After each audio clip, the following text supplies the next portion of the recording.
Jesu Kristu uyinkosi. Ngiyabingelela abazalwane egameni lenkosi yethu Jesu Kristu. Siyambonga uNkulunkulu sikulesi sikhathi kulonyaka. Siyamdumisa kakhulu ngokusigcina silonde. Usenzela konke okuhle. Ngiyacela sikhuleke. Babe egameni lenkosi yethu Jesu Kristu udumo nesibongo kufanele. Akekho uNkulunkulu ongafaniswa linganiswe nawe. Siyabonga baba wethu ongcwele usuku. Sibonga nangalesi sikhathi ukuthi sisekhona enyangeni yokugcina yalonyaka. Asazi-ke nokho noma sizophetha. Kodwa sibonga ukuthi sewuhambe nathi kwaze kwala. uNkulunkulu wethu othembekile, hayi ngoba besenze kahle noma besingcono. Kodwa kungomsa wakho mangalisayo. Sizofunda izwi lakho-ke Nkosi manje hlanganyela kanye nathi. Njengesithembiso sakho othe uma kuhlangene ababili noma bebathathu ngezwi ngegama lakho ubakhona. Ibakhona-ke Nkosi kule platform. Sicela uhlanganyele kanye nathi. Udumo nesibongo kufanele uJesu Kristu oyinkosi. Amen. Ngiyambingelela futhi-ke bazalwane egameni lenkosi yethu Jesu Kristu. Hey sesasukuma ngomsindo sisukumi kahle makade siguqile.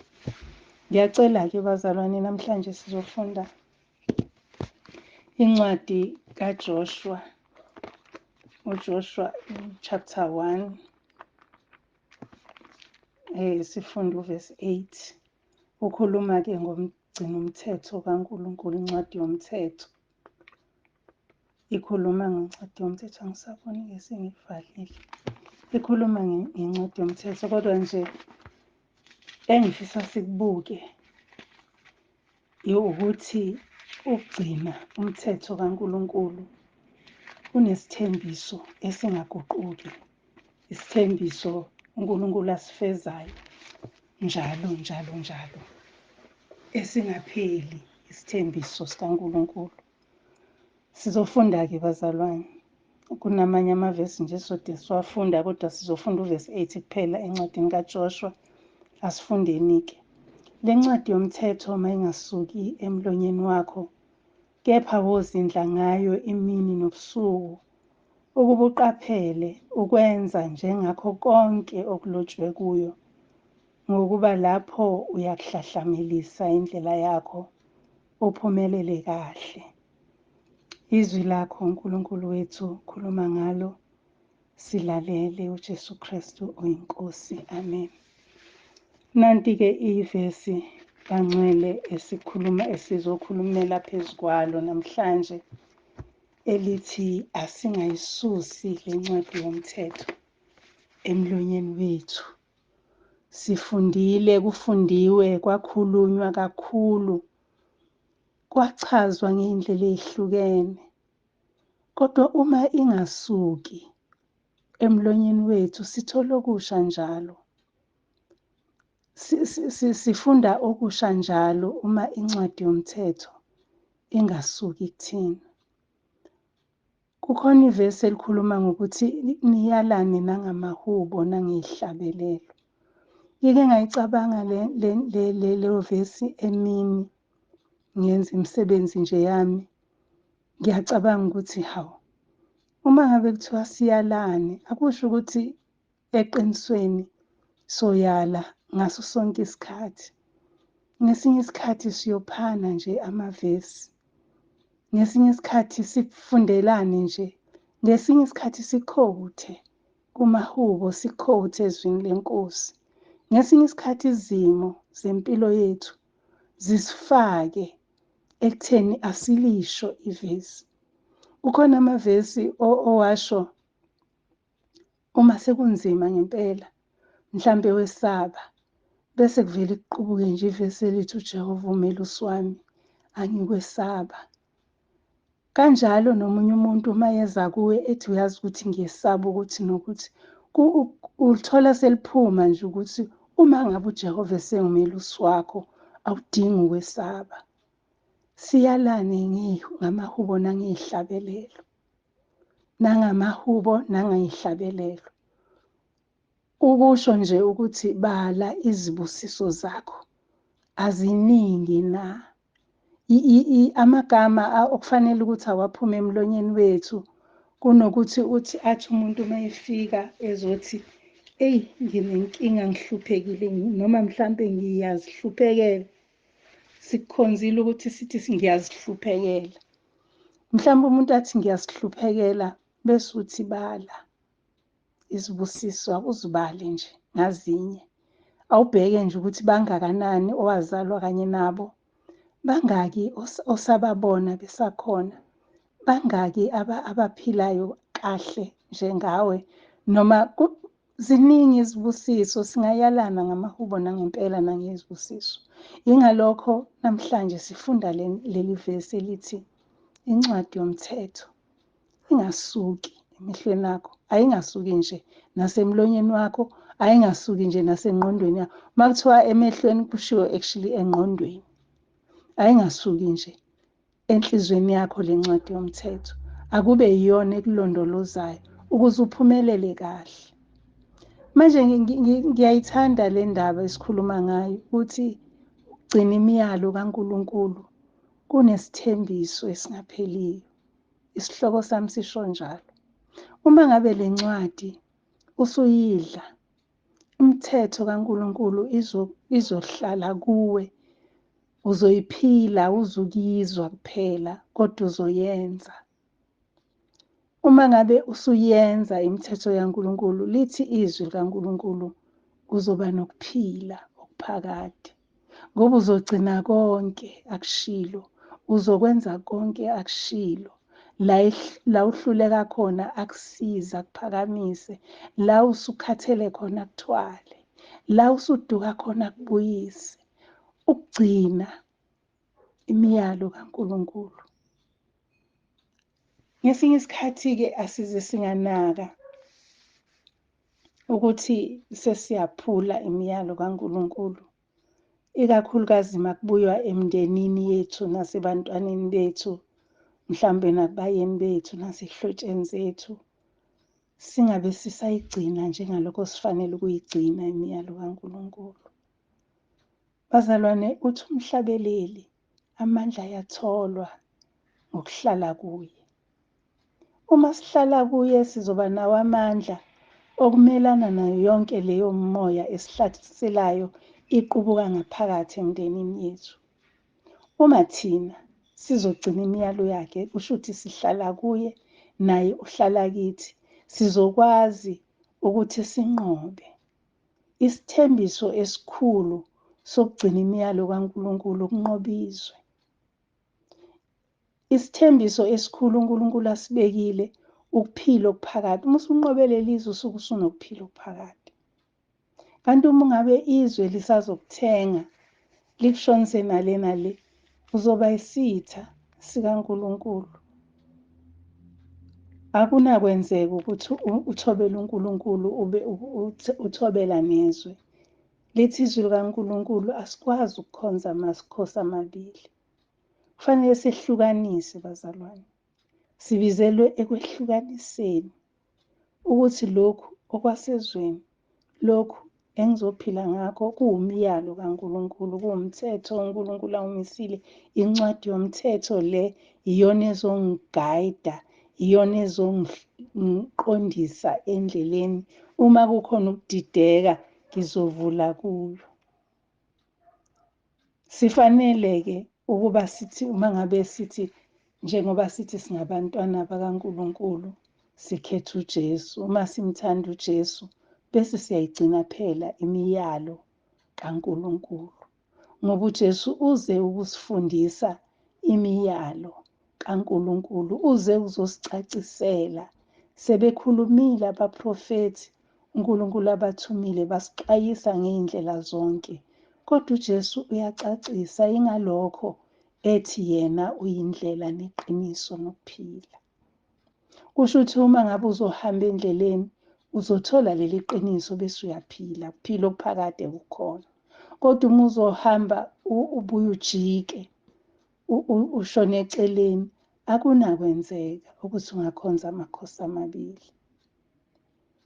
Ngiyayithanda-ke le ndaba bazalwane, ngoba iyasifundisa ukuthi simele ukuma, simthembe uNkulunkulu, sikholwe imithetho asinike yona, sihambe njengalokhu yena esiyala ukuthi asihambe. Uma ngabe sihluleka ukuyala, kuhle ukuthi sivele sinqume ukuthi asisibo abakaKristu. Ngoba uma ngabe sikhetha ukuba ngabakaKristu, asikwazi futhi nokukhonza izwe. Asikwazi ukugcina imithetho yezwe, sigcine nemithetho kaNkulunkulu. Kodwa sizoyigcina imithetho yezwe ngokuhlonipha uNkulunkulu, kodwa kube kuyimithetho emisiwe yezwe, ngoba uNkulunkulu umisile phela abantu, abaholi bethu ezweni, ukuthi abalethe imithetho. Leyo mithetho i-approve-iwe uma uphula owodwa walowo mthetho, usuwenze isono kuNkulunkulu, noma ngabe iy'phathimandla zikubonanga. Ngisakhuluma ngale ndaba ngicabanga imithetho esiyiphula njalo. Ngilinganise nje ngodrayiva wemoto. Udrayiva wemoto ngesinye isikhathi uyithola usugijima. Ukuthi amaphoyisa awakubonanga, usuwenzile isono kuNkulunkulu. Wadlula i-speed limit, usuwenzile isono kuNkulunkulu. Ukuthi amaphoyisa awakumisanga, awutholanga thikithi, kodwa iqiniso umthetho uwuphulile and uwonile kuNkulunkulu. Injalo nje indaba yokuphula umthetho. Kodwa-ke ngiyafisa nje ukuthi sike sibheke laphayana uJohane 14 verse 15, ukuthi uJesu uthini ngokugcina umthetho. Umthetho kaNkulunkulu oshoyo ukuthi sifanele ukumkhonza uNkulunkulu ngayo yonke inhliziyo yethu, kuyenye yemiyalo uNkulunkulu asinike yona. Uthi kuJesu uma simthanda simele ukugcina imiyalo. Uma singayigcina imiyalo yakhe, asimthandi. Kanti yena lo Jesu futhi uthe yena uyindlela neqiniso nokuphila, akekho ozoza kuBaba ngaphandle kwakhe. So silahla ukuphila bazalwane, asingakudeli ukuphila. Siyakulahla phela ukuphila uma ngabe sesingasamgcini imiyalo. Ake siyigcine imiyalo kaNkulunkulu, ngoba inesithembiso sokuphila okuphakade. Futhi yona leyo miyalo kaNkulunkulu iyona athi ngayo siyawuphumelela. Indlela yethu iyawuhlahlamela, siphumelele. Kumnandi-ke ukukhuluma, kunzima ukwenza. Kodwa ukhona lo ngumsizi wethu ongalali ongazeli. Uma ngabe uzwa ukuthi sekunzima, uyambiza, Nkosi ngisize la, ngiyasilela, noma Nkosi ngibuthakathaka la, ngicela ungiphe amandla. Ungumsizi weqiniso, akasileli, hlezi ekhona, hlezi elindele, futhi akakubaleli ukuthi usucele kangaka wena sengikusize kangaka. Cha, ngoba yena usibekela ukuphila okuphakade. Sibekela ukuphila okuphakade. Okwethu nje ukugcina imiyalo. Uyazi ukuthi ukugcina imiyalo kaNkulunkulu kufana njengey'nkomo eziyaziyo indlela ekhaya. Kwesinye isikhathi azibuyiswa umfana edlelweni noma umelusi edlelweni, kodwa lithi malishona ilanga zivele zihambe ziqonde ekhaya. Noma ngabe utshani buhle kanjani, kodwa mase kuntambama zizoqonda ekhaya. Nathi besingakwenza lokho. Ezweni zikhona izinto ezididayo ingqondo, kodwa besingaqonda ekhaya. Sikuyeke konke, athi ohlabelela kahle siqonde ekhaya, nithini, masingathiywa yilutho. Ngisho njalo ntambama ngithi asiyigcineni bazalwane imiyalo kaNkulunkulu, ngoba inesithembiso sokuphila okuphakade. Inesithembiso sokuhlahlameliswa, inesithembiso sokuphila kahle, sokuphumelela kahle. Lisho njalo izwi likaNkulunkulu lithi siyawuphumelela kahle uma siyigcina. Ngale Deuteronomy washo njalo, wayeyala wathi, uma nigcina le miyalo, niyakuhlahlameliswa futhi niyaphila kahle. So bazalwane, ilokho nje bengifisa ukuthi sikhulume ngakho namhlanje. siza ey'nkonzweni zabasha, siqale iy'nkonzo zabasha kusasa. Siyamkholwa uNkulunkulu ukuthi ey'ngqondweni ey'ncane uzoyitshala imiyalo yakhe futhi izohlala. Kubalulekile ukuthi thina singabazali siliphile izwi emakhaya, siwuphile imithetho kaNkulunkulu emakhaya, ukuze umntwana abone ukuthi kuyaphileka. Ngoba uma sizosho okunye siphile okunye, umntwana uzobona ukuthi kuyarojwa kanje.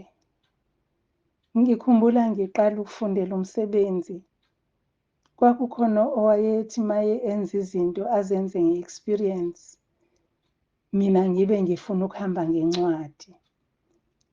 Ngagcina sengibona ukuthi kusho ukuthi kuyenzeka nje ngokucabanga kwakho ungahambi ngencwadi. Kwaba iphutha lami elikhulu lelo. So njengamanje ekukholweni bazalwane ayikho i-experience. Akuhanjwa nge-experience. Siholwa umoya kaNkulunkulu, usihola ngemiyalo kaNkulunkulu, imithetho kaNkulunkulu, isiqondise endleleni. Asingabi-ke be-experience ey'nganeni zethu, sithandaze size sikhale enkonzweni, kodwa ekhaya siqhumisa inhlamba, sithuka, sihleba. Imiyalo kaNkulunkulu ayisho njalo, imithetho kaNkulunkulu iyasiphikisa. Uthi ungamoni umakhelwane wakho, uthi mthande njengalokhu uzithanda. Siphile emakhaya, sidle kahle, singabanaki abaseceleni. Ingane ibone ukuthi hhayi, kusho ukuthi khona okunye okugcinwayo, khona okungagcinwa. Ngikhuluma ngoba bayeza abantwana benu bazalwane bezenkonzweni, besifisa ukugcwalisela. Besingafisi ukuthi sisho into abangazazi abantwana. Izinto abazothi uma befika emakhaya, bafike zingagcinwa zinganakwa. Lithi izwi likaNkulunkulu ukhulisa umntwana ngendlela eyoba ngeyakhe, ukuze uma esekhulile angasuki kuyo. Ike yakhulunywa le nto enkonzweni maduze nje ngikudala. Ngiyafisa nje bazalwane, labo abafumana umusa kuNkulunkulu, bahambise iy'ngane zabo ey'nkonzweni zabasha, bese beyaphila. Uyibuze ingane yakho, uyithathe i-report mayibuya ukuthi bekukhulunywa ngani, bekuthiwani, veza la ubhale khona noma la urekhode khona. Khona uzobona ukuthi bikhona. Ngoba enye into esiyenzayo asibe sisalandela. Ujatshulise ukuthi ingane iyile enkonzweni, kanti ingane ibikhona ngomzimba, ingqondo ibingekho altogether. Sikulesi sikhathi-ke bazalwane, la umhlaba ugijima ngejubane elikhulu ubheke ekubhujisweni. Asixwayeni sigcine imiyalo, noma ngaze kuthiweni bambisisa, ubambelele emthethweni kaNkulunkulu, ngoba kunesithembiso esimiyo phakade.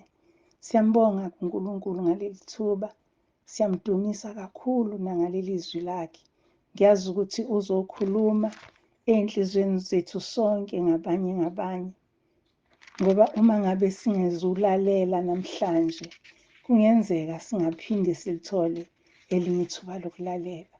UJesu lona esimkhonzayo uthi uma ningithanda niyakuyigcina imiyalo yami. Usho lapha encwadini kaJohane 14 verse 15. Uma ningithanda niyakugcina imiyalo yami.